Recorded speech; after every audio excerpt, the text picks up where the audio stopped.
welcome back to my channel. My name is Jamie, and today I am so happy to say it is my 100 subscriber special, and I am doing a mega tag video. We're doing 3 tags in one so that you can get to know me better as a booktuber and as a person.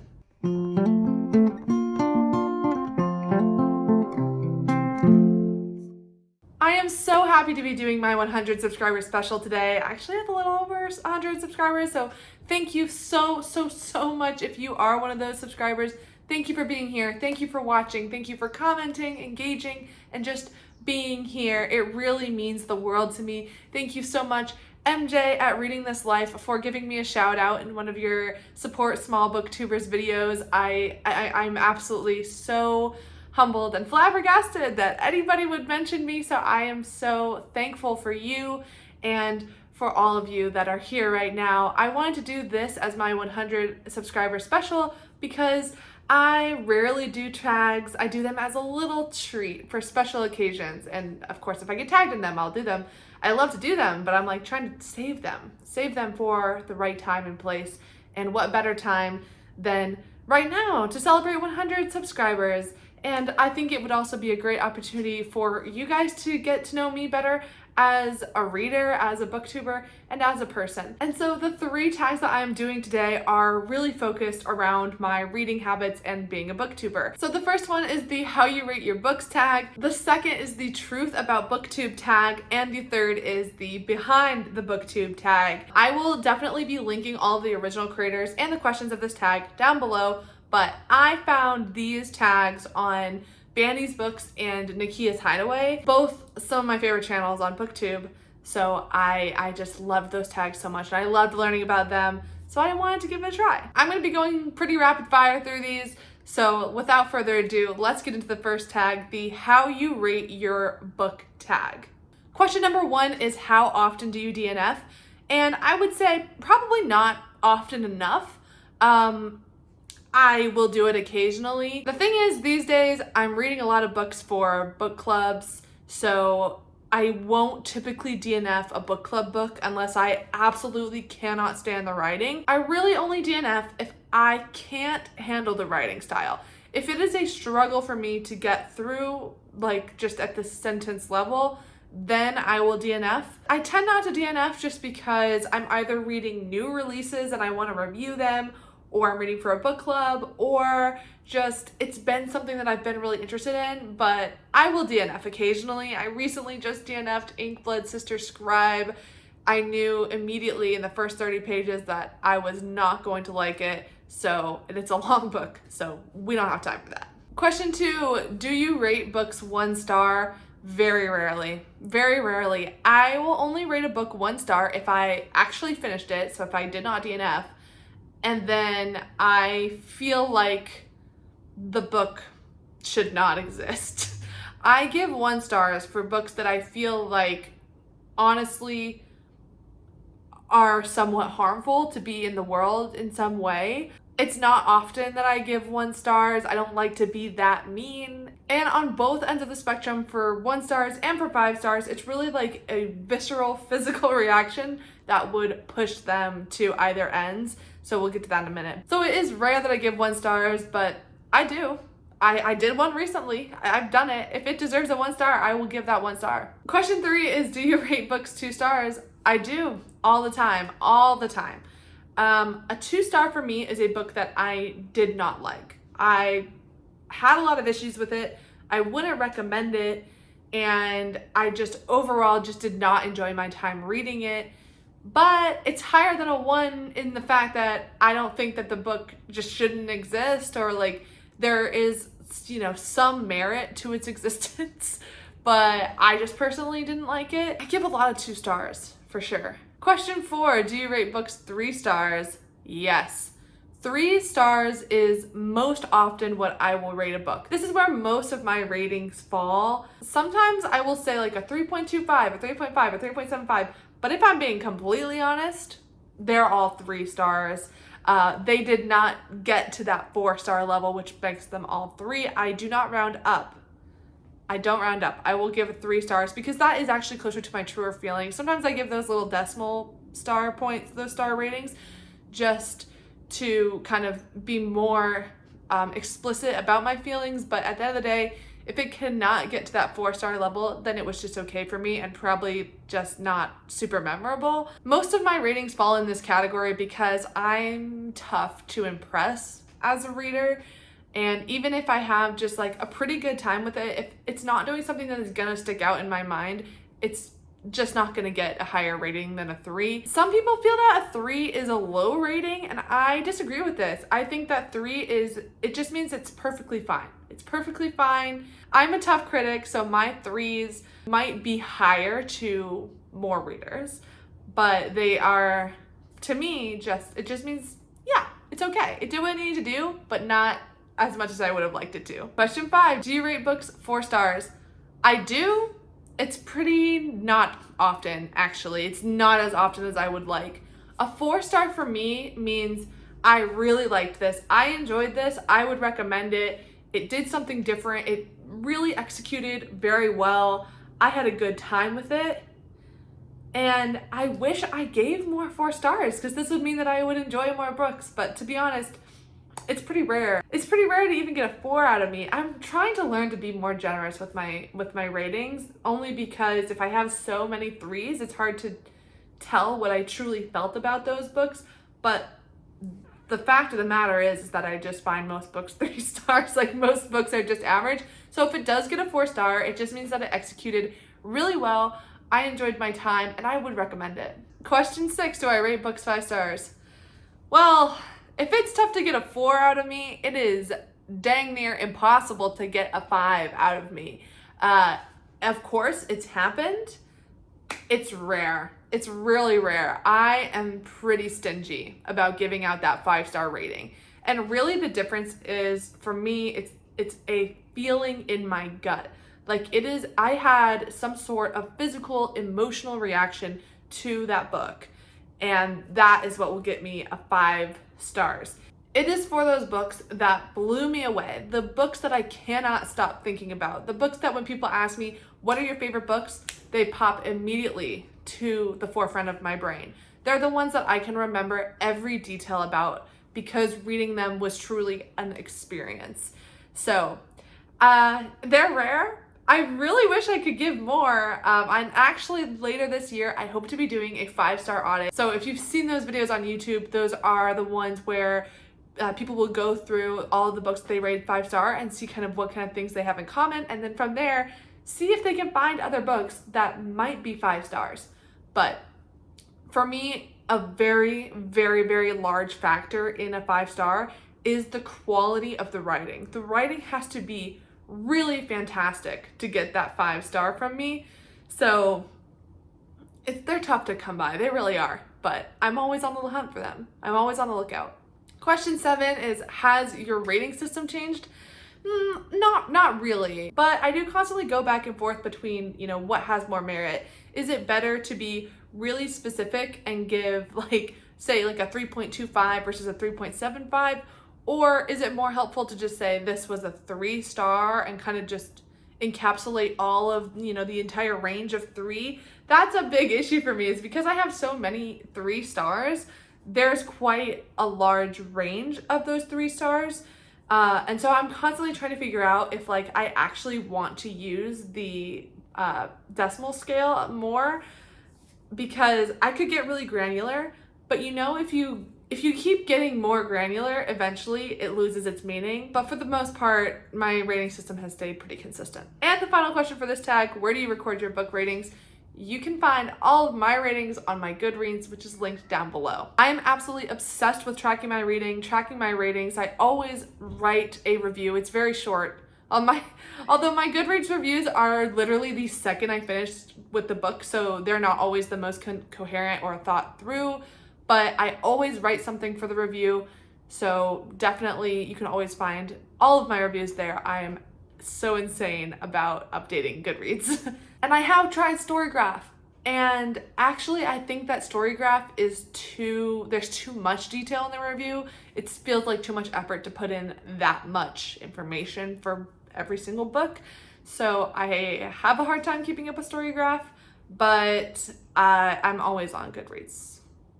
Okay, moving on to our second tag. That is the truth about BookTube tag. Juicy, juicy. That's what we're here for. We want to know the truth about BookTube. Okay, so question number 1 is, do your family, friends, or coworkers know about your BookTube channel? If so, do they watch? A little bit. Some of my family does know.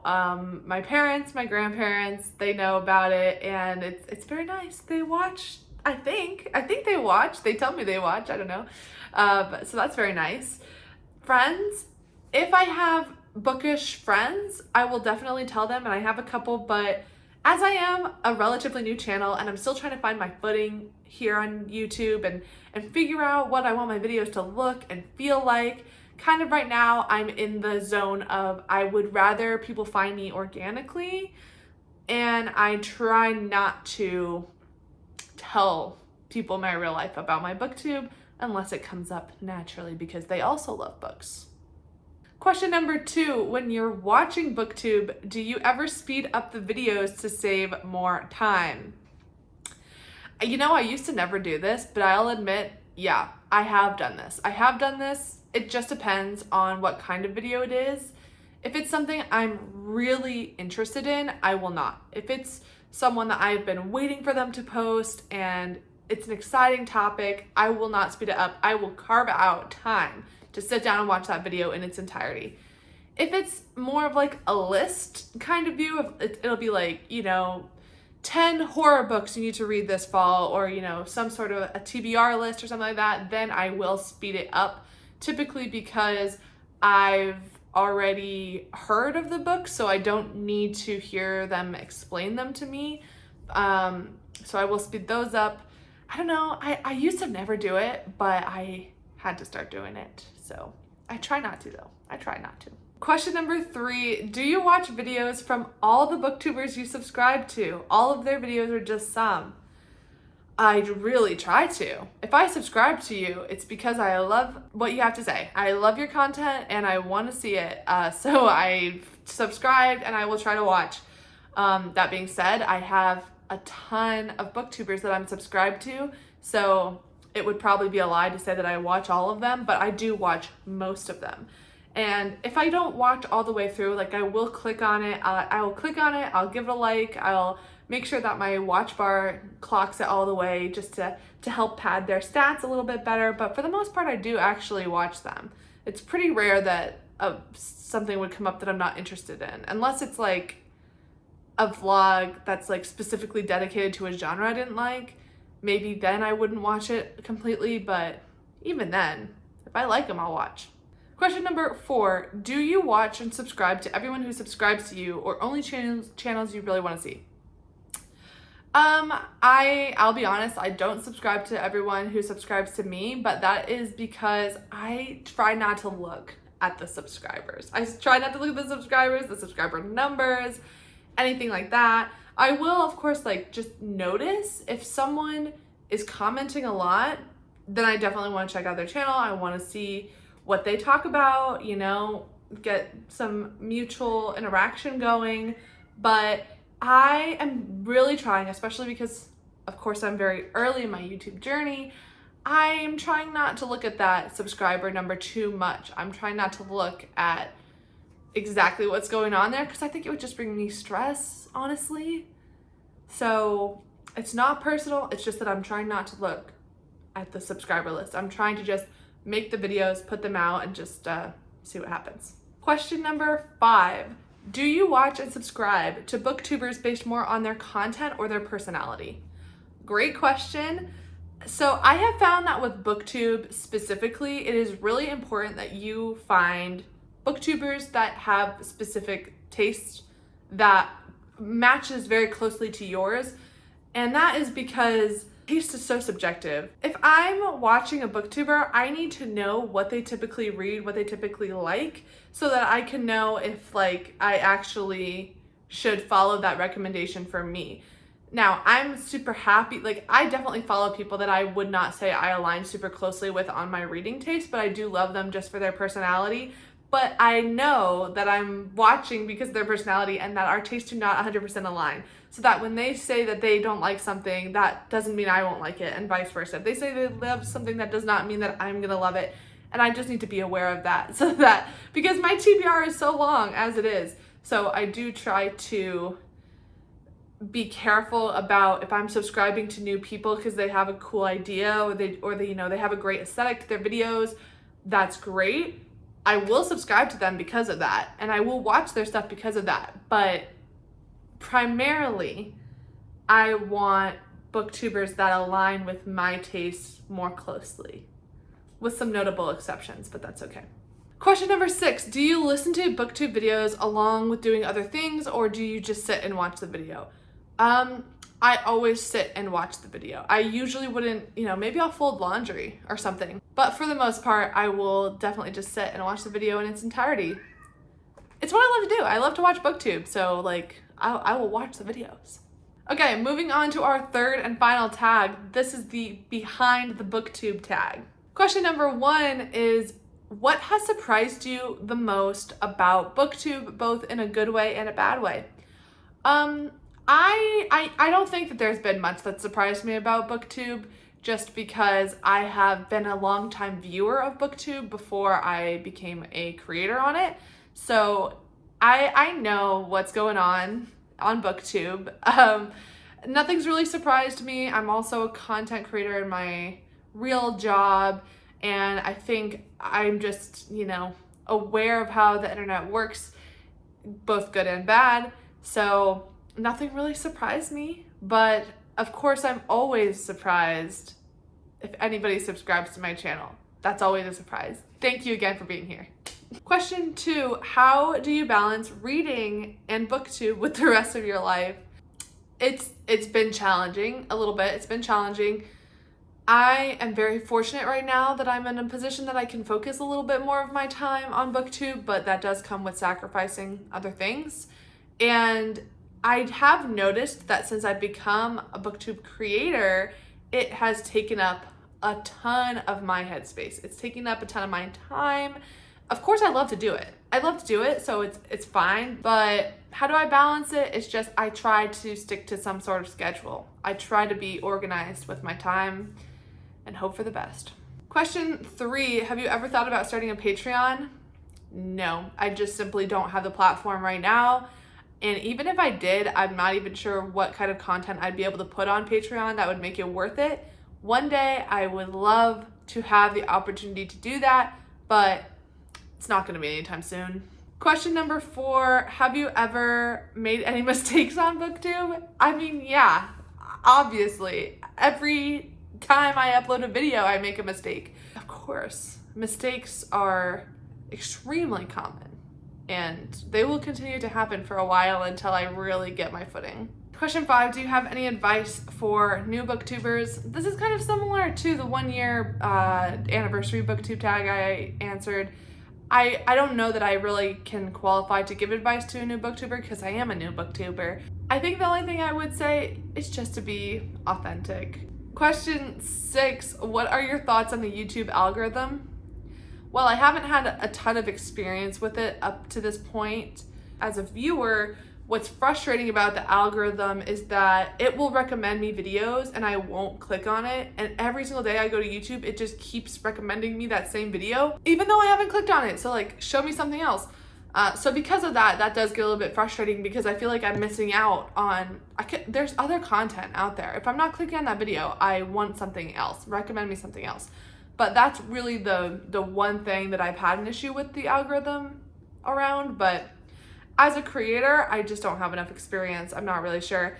The fact that I'm getting any views at all means that the algorithm is pushing my videos to some degree. So thanks, YouTube.